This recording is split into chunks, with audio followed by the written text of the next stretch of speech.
5 June তাৰিখে পালন কৰা হয় বিশ্ব পৰিৱেশ দিৱস।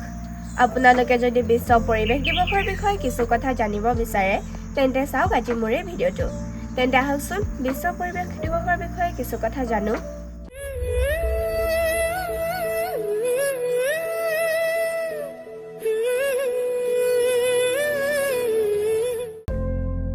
5 জুন বিশ্ব পৰিৱেশ দিৱস। প্ৰতি বছৰে 5 জুন দিনটো বিশ্ব পৰিৱেশ দিৱস হিচাপে পালন কৰা হয়। ৰাষ্ট্ৰসংঘৰ সাধাৰণ পৰিষদে 1973 চনৰ পৰা এই দিৱস পালনৰ বাবে সিদ্ধান্ত গ্ৰহণ কৰে।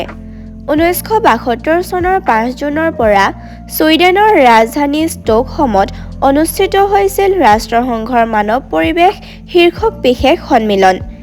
এই সন্মিলনৰ আৰম্ভণিৰ দিনটোক বিশ্ব পৰিৱেশ দিৱস হিচাপে পালনৰ সিদ্ধান্ত লোৱা হয়। গোলকীয় তাপ বৃদ্ধিকে ধৰি নানা সমস্যাৰে ভাৰাক্ৰান্ত পৃথিৱীত সম্প্ৰতি বিশ্ব পৰিৱেশ দিৱসৰ গুৰুত্ব যথেষ্ট বৃদ্ধি পাইছে। জনসংখ্যা বিস্ফোৰণ, অবাধ বন ধ্বংস, দ্ৰুত ঔদ্যোগিকৰণ আদি বিভিন্ন কাৰকৰ বাবে সমগ্ৰ বিশ্বতে প্ৰাকৃতিক ভাৰসাম্যতাক লৈ সংকটৰ সৃষ্টি হৈছে। এনে ক্ষেত্ৰত ভৱিষ্যতৰ পৃথিৱীৰ বাবে এক বাসযোগী পৰিৱেশ গঢ়ি ৰখাটো তীব্ৰ প্ৰত্যাহ্বানজনক হৈ পৰিছে। চৰকাৰী, বেচৰকাৰী পক্ষ আৰু সমাজৰ সৰ্বস্তৰৰ ৰাইজৰ সজাগ সঁহাৰিৰেহে এয়া সম্ভৱ হৈ উঠিব পাৰে। বিশ্ব পৰিৱেশ দিৱসৰ নানা কাৰ্যসূচীৰ যোগেদি পৰিৱেশ সুৰক্ষাৰ ক্ষেত্ৰত সজাগতা সৃষ্টিৰ চেষ্টা চলোৱা হয়।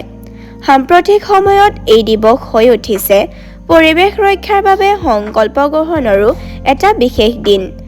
2011 চনত বিশ্ব পৰিৱেশ দিৱসৰ বাবে নিৰ্ধাৰিত বিষয়টো আছিল আপোনাৰ সেৱাত অৰণ্য প্ৰকৃতি, forest nature at your service.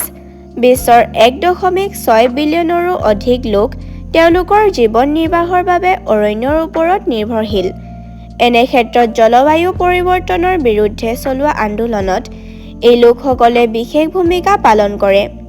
সেয়েহে তেওঁলোকক পৰিৱেশ সচেতন আৰু দায়বদ্ধ কৰি তোলাৰ বাবে বিভিন্ন পদক্ষেপ গ্ৰহণ কৰা হয়। আজিলৈ ভিডিঅ'টো ইমানেই। ধন্যবাদ।